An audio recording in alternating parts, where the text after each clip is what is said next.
Continuamos hoy nuestro estudio del capítulo 16 de Jueces. Continuemos hoy leyendo los versículos 25 al 27 de este capítulo 16 de Jueces. Y aconteció que cuando sintieron alegría en su corazón, dijeron, «Llamad a Sansón para que nos divierta». Y llamaron a Sansón de la cárcel, y sirvió de juguete delante de ellos, y lo pusieron entre las columnas. Entonces Sansón dijo al joven que le guiaba de la mano, «Acércame, y hazme palpar las columnas sobre las que descansa la casa, para que me apoye sobre ellas». Y la casa estaba llena de hombres y mujeres, y todos los principales de los filisteos estaban allí, y en el piso alto había como 3,000 hombres y mujeres que estaban mirando el escarnio de Sansón. Para hacer que su celebración de victoria fuese aún más deleitable, los filisteos sacaron a Sansón de la cárcel para que les divirtiera. Luego le pusieron en ridículo. Había como unos 3,000 hombres y mujeres, dice aquí, mirando el escarnio de Sansón. Veamos ahora lo que hace Sansón aquí en los versículos 28 al 31 de este capítulo 16 de Jueces.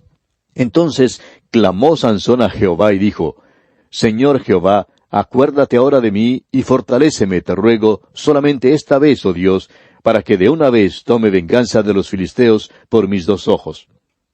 Asió luego Sansón las 2 columnas de en medio, sobre las que descansaba la casa, y echó todo su peso sobre ellas, su mano derecha sobre una, y su mano izquierda sobre la otra. Y dijo Sansón, «Muera yo con los filisteos». Entonces se inclinó con toda su fuerza, y cayó la casa sobre los principales, y sobre todo el pueblo que estaba en ella. Y los que mató al morir fueron muchos más que los que había matado durante su vida.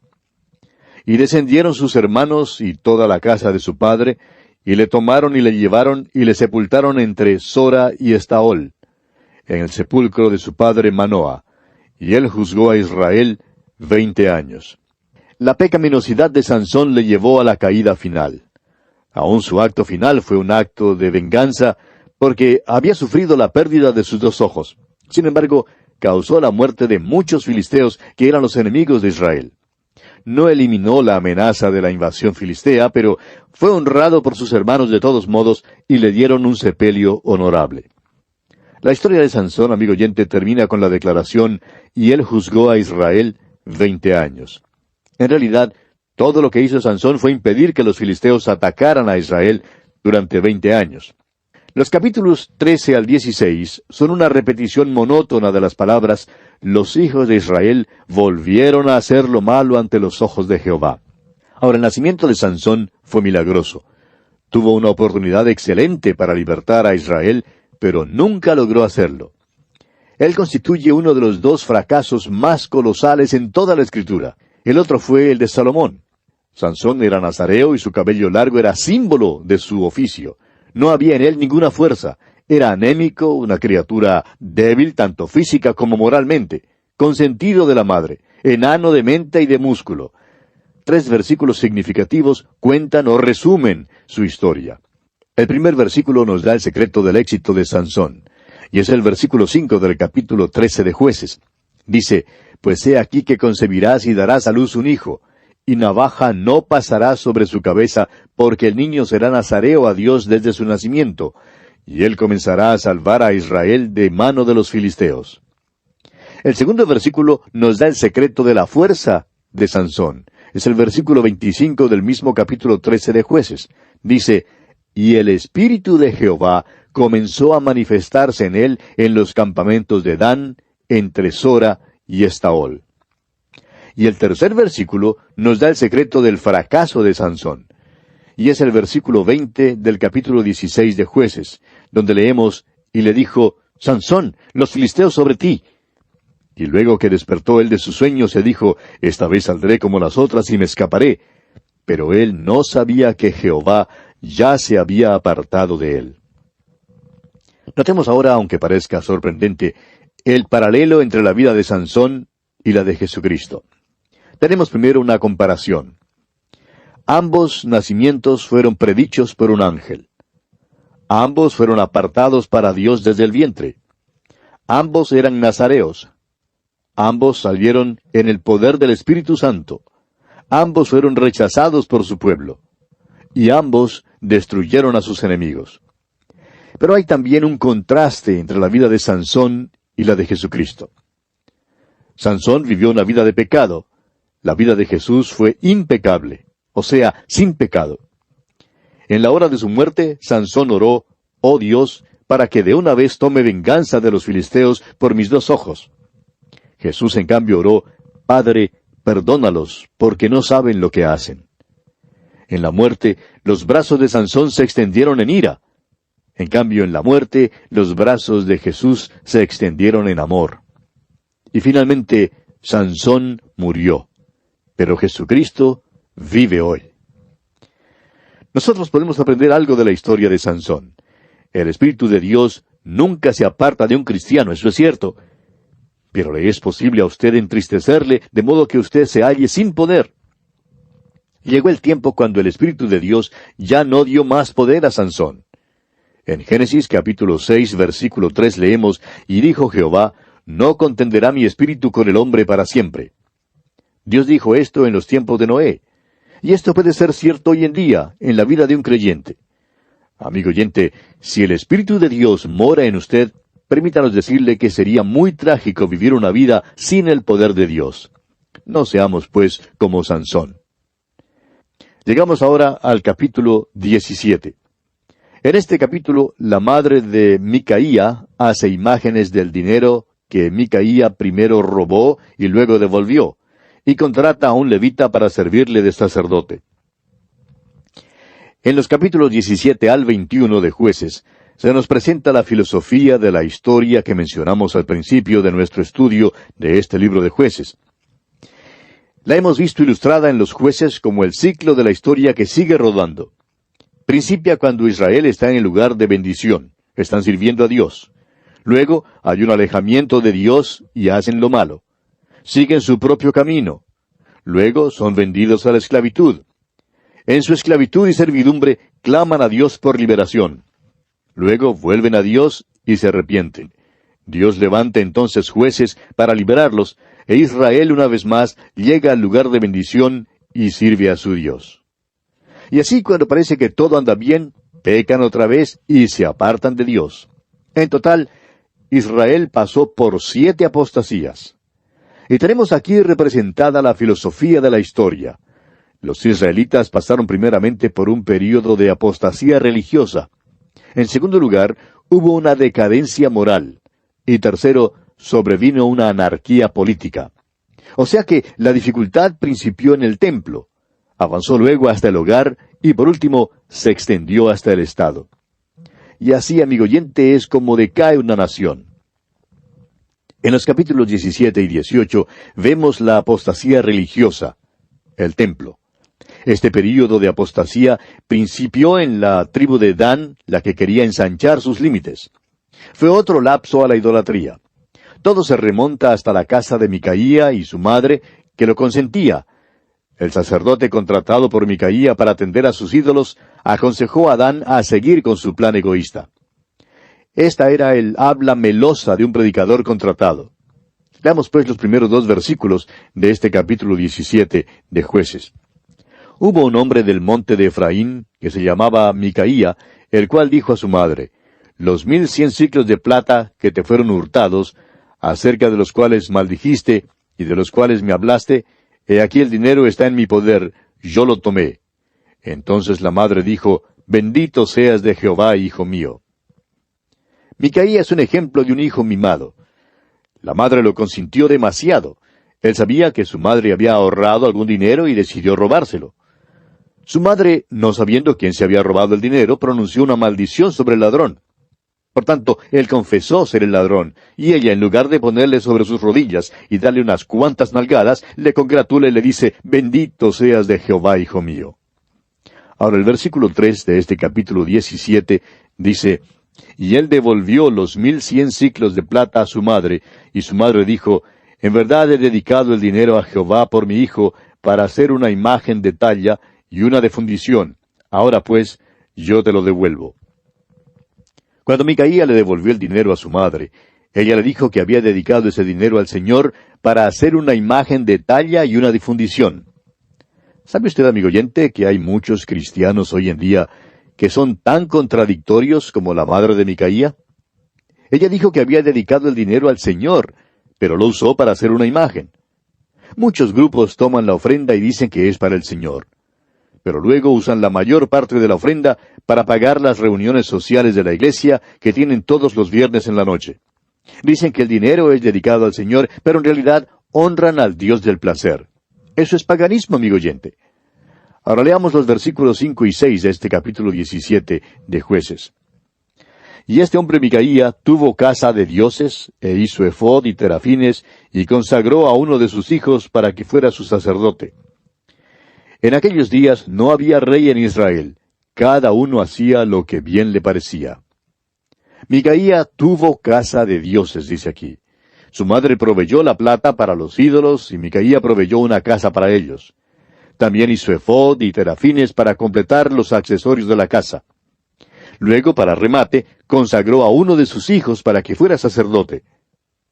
Y fíjese usted lo que dice el versículo 6. No había rey en Israel. Cada uno hacía lo que bien le parecía.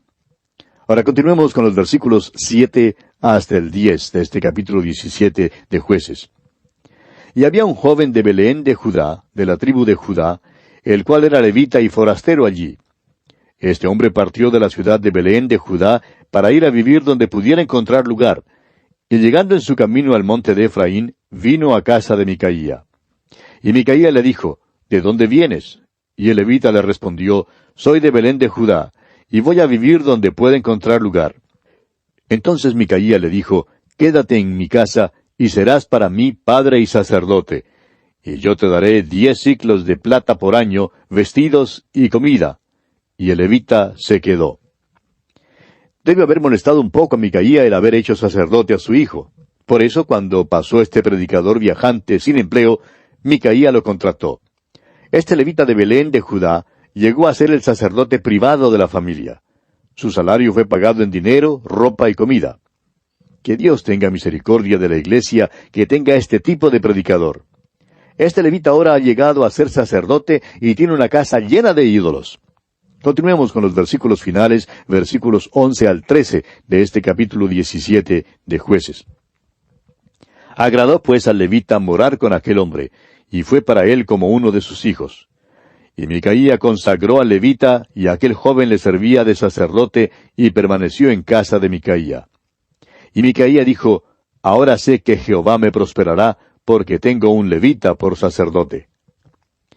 Este capítulo ciertamente revela la decadencia espiritual a la cual la nación de Israel había llegado. Aquí está un hombre que cree que simplemente porque tiene un levita como predicador no le hace falta nada más. ¡Cuán trágico es ese tipo de pensar, amigo oyente! Sin embargo, Micaía esperaba la bendición de Dios sobre él. ¿Y cuántos hay hoy, amigo oyente, que son así como él? Y llegamos ahora al capítulo 18 de Jueces. En este capítulo, los danitas buscan una heredad, conquistan a Lais e instituyen la idolatría. A los danitas se les había asignado un territorio que fue ocupado por los poderosos filisteos. Pero ellos creían que necesitaban más lugar en que vivir. Recuerde usted que no había rey en Israel. Era un tiempo de confusión total, no había liderazgo alguno. Y este capítulo 18 comienza diciendo precisamente eso. Leamos el primer versículo de este capítulo 18 de Jueces. En aquellos días no había rey en Israel, y en aquellos días la tribu de Dan buscaba posesión para sí donde habitar, porque hasta entonces no había tenido posesión entre las tribus de Israel. Usted recordará que en el libro de Josué, ninguna de las tribus tomó posesión de toda la tierra que les pertenecía. Eso fue verdad en cuanto a la tribu de Dan en el norte. Tenía un problema grande.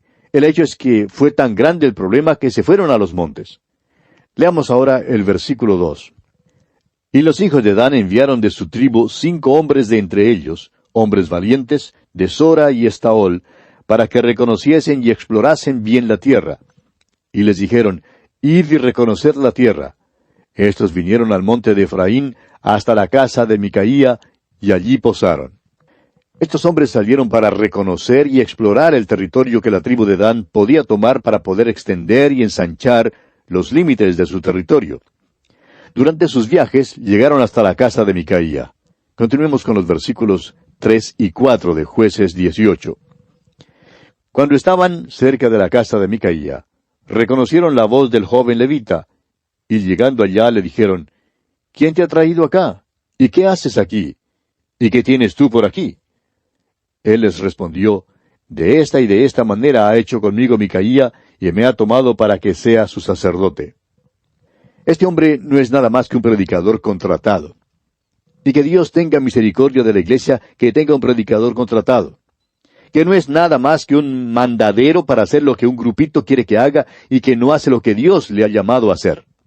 Dios, amigo oyente, llama a los predicadores a predicar y a enseñar la palabra de Dios sin temor, sin favoritismo y sin averencia. Pero este levita se había avenido. Este es un período de avenencia, de corrupción y de confusión. Eso es lo que marca la apostasía en cualquier tiempo. Hoy en día nos hallamos en un estado de apostasía. La iglesia se ha avenido, se halla en un estado de corrupción y confusión. El problema es que no enseña ni predica la palabra de Dios. No enseña acerca del Señor Jesucristo que es revelado en la Biblia. Continuemos pues con los versículos 5 y 6 de este capítulo 18 de Jueces. Y ellos le dijeron, pregunta pues ahora a Dios para que sepamos si ha de prosperar este viaje que hacemos. Y el sacerdote les respondió, id en paz, delante de Jehová está vuestro camino en que andáis. Esta es el habla melosa de un predicador contratado. Está hablando las cosas que a las personas les gusta escuchar. Los danitas querían oír algo que es bueno, fácil y dulce. Y el levita quiere que le cumplimenten. Y todos recibieron lo que querían tener. Los 5 hombres salieron y creían que había sido maravilloso lo que les había hablado el levita. Y después de reconocer la tierra, volvieron a sus hermanos y les dijeron aquí en los versículos 9 al 11 de Jueces 18, levantaos, subamos contra ellos, porque nosotros hemos explorado la región y hemos visto que es muy buena. ¿Y vosotros no haréis nada?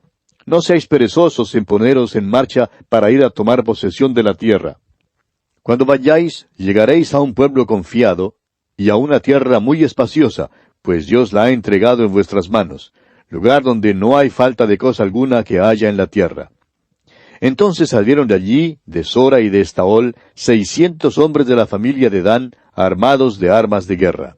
Los espías dieron un informe bueno y sugirieron que los danitas debían poseer a Lais. Por tanto, se formó un grupo de 600 guerreros y llevaron con ellos a sus familias y posesiones. Los danitas tomaron a Lais, la quemaron, la reconstruyeron y vivieron en ella. Le pusieron el nombre de Dan. Pasando ahora a los versículos 30 y 31 de este capítulo 18 de Jueces, tenemos, y los hijos de Dan levantaron para sí la imagen de talla, y Jonatán, hijo de Gersón, hijo de Moisés, él y sus hijos fueron sacerdotes en la tribu de Dan hasta el día del cautiverio de la tierra. Así tuvieron levantada entre ellos la imagen de talla que Micaía había hecho todo el tiempo que la casa de Dios estuvo en Silo. Tenemos aquí una descripción de la verdadera apostasía, amigo oyente. Ahora, ¿quién es Jonatán? Bueno, sucede que es nieto de Moisés. Había apostasía durante los tiempos de Moisés, y vemos aquí que se extendió hasta su nieto, que era sacerdote y que tenía una imagen. Esta gente se había alejado mucho de Dios. En Éxodo capítulo 20, Moisés, hablando por Jehová, dijo, no tendrás dioses ajenos delante de mí. No te harás imagen, ni ninguna semejanza de lo que esté arriba en el cielo, ni abajo en la tierra, ni en las aguas debajo de la tierra. Y aquí está el nieto de Moisés, un sacerdote con una imagen. Esto en verdad es trágico, amigo oyente. La apostasía es una cosa terrible.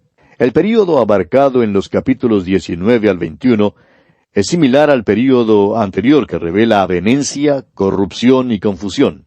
Este episodio se centra en la tribu de Benjamín. Esta tribu se metió en una inmoralidad grasa que condujo a la guerra civil. Los hombres de Benjamín comenzaron abusando y por último matando a la esposa de un levita. Las otras tribus tratan de exterminar a la tribu de Benjamín.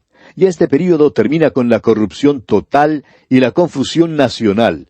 Y el libro de los Jueces concluye con las palabras, en estos días no había rey en Israel. Cada uno hacía lo que bien le parecía. Leamos pues los primeros 2 versículos de este capítulo 19 de Jueces.